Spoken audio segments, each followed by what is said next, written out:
এক্সপিরিয়েন্সের রঙের পানির কারণে 2009 সাল থেকে আমাদের ভড় ইউনিয়নের প্রায় 400 একর জমি অনাবাদি পড়ে আছে।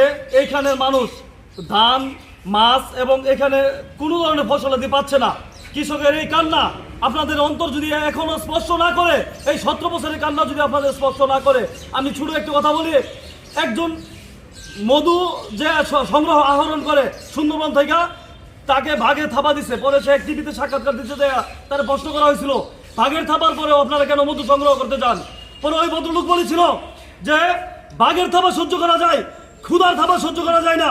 বড় ইউনিয়নের মানুষের কাছে এখন ক্ষুধার থাবা বড় থাবা হয়ে দাঁড়িয়েছে কৃষকের কাছে।